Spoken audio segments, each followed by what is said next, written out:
আমি দেবাশিস সরকারের কাছে আরেকটা পার্টে আসতে চাইবো, যেটা শুভেন্দু অধিকারী বলছেন যে অভয় আর মা বাবা তারা প্রাথমিক সদস্য পদ নিয়েছেন, প্রার্থী হবেন কিনা দল ঠিক করবেন। এইটা কিন্তু আমাদের ভুলে গেলে চলবে না দেবাশিস দা। অভয় আর পরিবারের তরফে যে মারাত্মক অভিযোগটা করা হয়েছিল যে সিপিএম এই আন্দোলনকে শুধুমাত্র ব্যবহার করেছে তাদের রাজনৈতিক স্বার্থে। দেখো, কয়েকটা সময় বোঝা দরকার যে মানুষজন আজকে রাজনীতির আলোচনার মধ্যে চলে এসছেন, সেই মানুষজন তাদের একমাত্র সন্তান চিকিৎসারত অবস্থায় খুন ধর্ষণ হয়েছে, ঠিক আছে। ফলে এই পরিস্থিতিতে দাঁড়িয়ে ওনারা আজকে যে অবস্থান, যে ভাবনা চিন্তা করছেন, তার উপর কিন্তু সাধারণ আর পাঁচটা রাজনীতির কাটাছেঁড়া আলোচনা অ্যাটলিস্ট আমি আমার জায়গা থেকে একেবারে অমানবিক মনে করছি এবং এটা সম্ভব নয়। কিন্তু আমাদের সামনে দেবাশিস, অর্ব, তুমি, পাপিয়া এইসব প্রশ্ন না। এই যখন ওই মেয়েটিকে খুন এবং হত্যা করা হয়েছিল, আমার 3, 4, 5টা কয়েকটা পয়েন্ট সবার জানা, রিমাইন্ড করছে। 1, হসপিটাল থেকে কী ফোন গেছিল এই মানুষজনের কাছে, মা বাবার কাছে। 2, যাওয়ার পর যখন হসপিটালে পৌঁছলো তখন তাদের কথা কিভাবে পাল্টালো।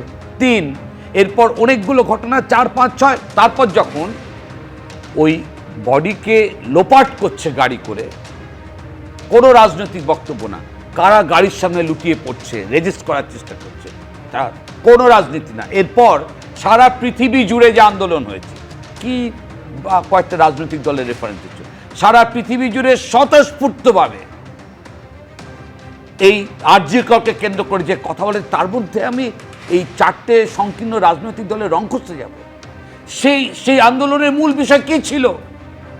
যে এই রাজ্যের সরকারি শিক্ষাক্ষেত্র, স্বাস্থ্যক্ষেত্র, তাই ব্যবস্থাপনা কোথায় গিয়ে দাঁড়িয়েছে, যে সেখানে খুন এবং হত্যা হওয়ার পর সারা পৃথিবী গর্জে উঠছে। কেন? কারণ স্থানীয় থানার বিরুদ্ধে সারা পৃথিবী মনে করছে যে তারা বস্তু লোপাট করেছে, এই জন্য গর্জে উঠেছে এই 4টে রাজনৈতিক দল। অ্যাবসলিউটলি না। হ্যাঁ, এত কিছু পরেও অভয়ের মা এই প্রশ্ন উঠেছে, তো অভিযোগটা এবং ক্ষোভটা উগরে দিচ্ছেন সিপিআইএম এর বিরুদ্ধে যাবে না। এবং এই প্রশ্ন উঠেছে প্রশাসনের কোনো আধিকারিক টাকা পয়সা লেনদেন, সারা পৃথিবী গর্জে। এটা নিশ্চয়ই দেবাশিসদা আপনিও লক্ষ্য করেছেন যে পানিহাটি, ব্যারাকপুর এই কয়েকটা জায়গা তিনি সিপিএম কে ছেড়ে রাখতে বলেছিলেন এবং তিনি সেই জায়গাটা নিয়ে ক্ষোভও প্রকাশ করেছেন অভয়ের মা। আপনি নিশ্চয়ই খেয়াল করেছেন। না, আমি বারবার বলছি যে এই মা এবং বাবা তার সন্তান হারা, তারা আজকে মনে করছেন, তাদের মনে অ্যাবসলিউটলি তাদের মনে করবার অধিকার রয়েছে, যে তারা মনে করছেন যে সুপ্রিম কোর্ট যেরকমভাবে শিউরে শিউরে উঠে শেষমেশ তারা যে কথা বললো, যে রায় দিল একদম লোয়ার কোর্ট থেকে, তাতে তাদের সাথে সারা দেশ, ডাক্তার সমাজ কেউ খুশি না। এই জায়গায় দাঁড়িয়ে তারা প্রাথমিক সদস্যপদ নিয়েছেন, অভয়ের মা বাবা প্রার্থী হবেন কিনা ঠিক করবে দল, শুভেন্দু অধিকারী বলছেন। কিন্তু আমি অভ্রর কাছে এই প্রশ্নে আসব, অভ্র শেষ পর্যন্ত অন্য দল ভাঙাতে হচ্ছে, ভোটের আগে কংগ্রেসে ভাঙন ধরিয়ে সন্তোষ পাঠককে নিয়ে আসতে হচ্ছে। আরে দল ভাঙানোর প্রশ্ন আসছে কেন? আমাদের দল একটা আইডিওলজি ভিত্তিক দল। আমাদের দলের মানুষকে নেওয়ার দ্বারা আমাকে বলতে তো দিন। শুনুন, পুরো সেন্টেন্সটা শুনলে আমি কি বলছি তারপর বুঝতে পারবেন, মাঝখান থেকে বুঝতে পারবেন। আচ্ছা, শুনি। আমাদের দলে একটা ডিসিপ্লিন রয়েছে, একটা প্রক্রিয়া রয়েছে, যদি কেউ আসতে চায় সে আসতে পারে, কিন্তু আমাদের দলের আইডিওলজি, আমাদের দলের যে বিশ্বাস, তার সঙ্গে সম্পৃক্ত হতে হবে। এবার দলে যে জয়েনিংয়ের প্রক্রিয়া এবং যারা সেটা নির্ধারণ করে তারা ডিসাইড করবেন যে কাউকে নেওয়া হবে কি হবে না। কেউ যদি আসে সে কিন্তু বিজেপির অর্গানাইজেশনাল কালচারের সঙ্গে সম্পৃক্ত হচ্ছে, এটাতে দলের কোনো পরিবর্তন হচ্ছে না, বরং সে নিজে এসে মনে করছে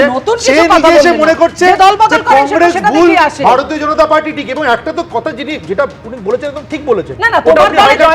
সাধারণ কথা বলো, তোমার কথা শুনলাম। যিনি কংগ্রেস থেকে এতদিনের প্রায় 22 বছর ধরে জিতে এসেছেন, সন্তোষ পাঠক, এত লড়াকু একজন কংগ্রেস নেতা, তো তিনি তো তার যে দলের নীতি আদর্শ সেটা ছেড়েই তো নিশ্চয়ই বিজেপিতে এসেছেন। বিজেপিতে এসে তো কংগ্রেসের কথা বলবেন না সন্তোষ পাঠক, নিশ্চয়ই তোমরা সেটা আশা করছো না, তাই দলে নিয়েছো। আমি তো তাই বলছি, আমি খালি একটা জিনিস বলছি যে সন্তোষ পাঠক একটা খুব দামি কথা বলেছেন। উনি বলেছেন তৃণমূলকে সরাতে পারে একমাত্র ভারতীয় জনতা পার্টি। একমাত্র ভারতীয় জনতা পার্টি সেই প্ল্যাটফর্ম, সেই পলিটিক্যাল প্ল্যাটফর্ম যেটাতে সমর্থন করে বা তার সঙ্গে সম্পৃক্ত হয়ে মানুষ এই তৃণমূল কংগ্রেসকে বিসর্জন দিতে পারে। কারণ এই বাইনারি 2019-এ মানুষ তৈরি করে দিয়েছে যে তৃণমূলকে যদি কেউ সরাতে পারে সেটা ভারতীয় জনতা পার্টি। আর ভারতীয় জনতা পার্টি নিজের শেষ রক্তবিন্দু দিয়ে এই তৃণমূলের বিরুদ্ধে লড়াই করে। এবার বৈশ্বনাথ চট্টোপাধ্যায়ের কাছে আসবো। আচ্ছা, যেটা অভ্র সেন বলছে, আমি বৈশ্বনাথ আপনার কাছে আসবো। আমি বলছি অভ্র বলছিল যে বিজেপিতে আসতে হলে বিজেপির আদর্শের সঙ্গে সম্পৃক্ত হয়ে তারপর আসতে একদম। হবে। সুমন চট্টোপাধ্যায়, রাজীব বন্দ্যোপাধ্যায় এরা তো সম্পৃক্ত হয়ে এসেছিলেন, তারপরে সেই সম্পৃক্ত থেকে অতিরিক্ত হয়ে গেল, তারপরে আবার তারা তৃণমূলে প্রত্যাবর্তন করলেন। আমি জানি না, আমার প্রশ্ন রইল। আমি একটা কথা বলছি, ওই চার্টার্ড ফ্লাইটে করে যাদের নিয়ে গেছিলেন অমিত শাহ, তারা তো চার্টার্ড ফ্লাইটে কেউ থাকলো না, তারা সবাই চলে এলো। এবার এই যে ইনি বলছেন আমি থাকবো কাউন্সিলর, মানে কংগ্রেসের সিম্বলে উনি কাউন্সিলর হয়েছেন, উনি বলছেন আমি বিজেপিতে জয়েন করেছি কিন্তু আমি কাউন্সিলর থাকবো। আর এরকমও আছে অর্জুন সিং তৃণমূলে গেছেন, আবার এসে বিজেপিতে দাঁড়িয়েছেন, আবার তৃণমূলে গেছেন, আবার বিজেপিতে এসছেন। এটা তো দেখেছি, এইগুলো কোন ভিত্তির ওপরে হয় সেটা তারাই বলতে পারে। রাজ্য বিধানসভার দিকেও একেবারে তাকানো উচিত। বিজেপির ৭৭টা থেকে ৬৫টা হলো, কতজন আনুষ্ঠানিকভাবে বিধায়ক পদ থেকে ইস্তফা দিয়ে তারপরে তারা আমি একটা কথা বলছি যে রাজনৈতিক বিশ্লেষক বলছিলেন যে তৃণমূলের নামে বলছিলেন, বিশ্লেষণ করতে গেলে তো পুরোটা বলতে হবে। আলিপুরদুয়ারেতে বিজেপির পার্টি অফিসে কি হয়েছিল এই ক্যান্ডিডেটচার নিয়ে? পলাশিতে পাড়ায় কি হলো? এখানে তো এইগুলো যদি একটা সাইড উনি বলেন কয়েনের, আর একটা সাইড বলেন না। সন্তোষ পাঠক একটা দল থেকে আর একটা দল এলেন, কংগ্রেস বলে আমরা নাকি বিজেপি বিরোধী, আর সেই কংগ্রেস থেকে উনি গিয়ে বিজেপিতে গেলেন, বললেন আমি কংগ্রেসেরই কাউন্সিলর থাকবো। এগুলো যদি বিশ্লেষণ করেন ভালো হয়, তার মানে বেছে বেছে সিলেক্টিভ বিশ্লেষণ হয়, তো তার মানে এই এজেন্ডাটা বিশ্বনাথ চক্রবর্তী আর একেবারে দলবদল সেই দল কতটা সাফল্যের মুখ দেখে অবশ্যই বিশ্বনাথদার কাছে আসবে।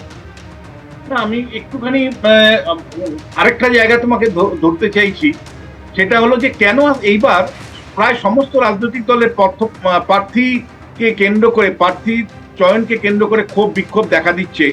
তিনটে রাজনৈতিক দলই কিন্তু বলা যাচ্ছে যে প্রার্থী দেওয়ার পরে কিন্তু ক্ষোভ বিক্ষোভ হয়েছে। ইভেন সিপিএম এর মতো সংগঠিত দল কালীগঞ্জে, সেখানেও কিন্তু তাদের প্রার্থীপদ নিয়ে রীতিমতন ভাঙচুর পর্যন্ত সিপিএম এর কর্মীরা করেছে এবং কয়েকজনকে সাসপেন্ড পরবর্তী সময় করতে হয়েছে।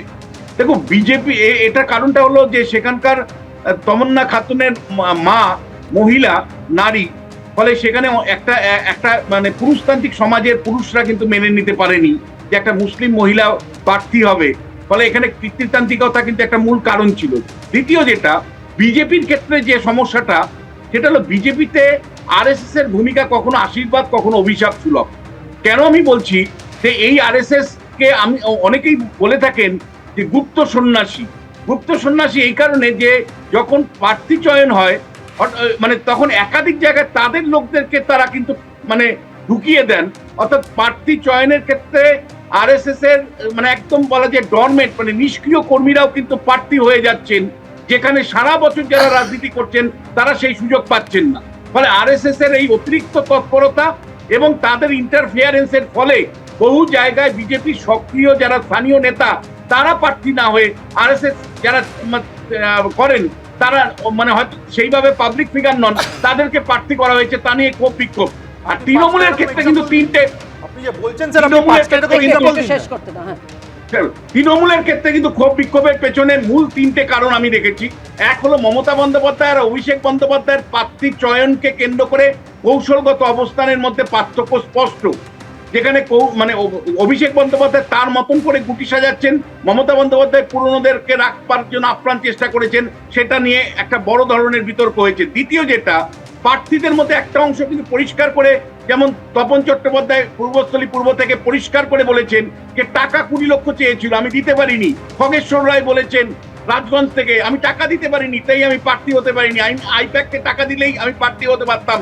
মঞ্জু বসুও একই কথা বলেছেন। তার মানে টাকা পয়সার বিনিময়ে প্রার্থী হওয়ার অভিযোগ কিন্তু সরাসরি কেউ এনেছেন। একেবারে বিশ্বনাথ, সেই দলবদলের স্বাধীনতা প্রত্যেকেরই থাকে, কিন্তু সেখানে গিয়ে কোথাও গিয়ে ভোটারদের বিশ্বাসটা সেটা একেবারে পেছনের সারিতে চলে যায়। আমি এইখানে দর্শকদের একবার দেখাবো। কিছুক্ষণ আগে আপনাদের সামনে রাখলাম যে সন্তোষ পাঠক তিনি বিজেপির তে যোগদান করেছেন একেবারে বিজেপি রাজ্য সভাপতির উপস্থিতিতে। তাতে কংগ্রেসের কি প্রতিক্রিয়া, সুমন রায়চৌধুরী কি বলছেন একবার দেখুন। কংগ্রেস নতুন করে যখন দুর্বল সংগঠনকে নতুন করে বাংলার মাটিতে উজ্জীবিত করার প্রয়াস নিয়েছে এবং সারা বাংলা জুড়ে প্রশংসিত হয়েছে, সেই সময় উনি বিভিন্ন কর্মসূচিতে বিজেপি বিরোধী কর্মসূচিতে অংশগ্রহণ করেছেন, বিজেপির সমালোচনা করেছেন, মিছিল মিটিং করেছেন। কিন্তু ওনার হঠাৎই পরিবর্তনের কারণ আমরা জানি না, বলতে পারবো না, সেটা ওনাকেই জিজ্ঞেস করতে পারেন।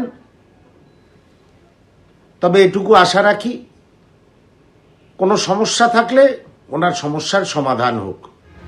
এবিপি আনন্দ, এগিয়ে থাকে, এগিয়ে রাখে।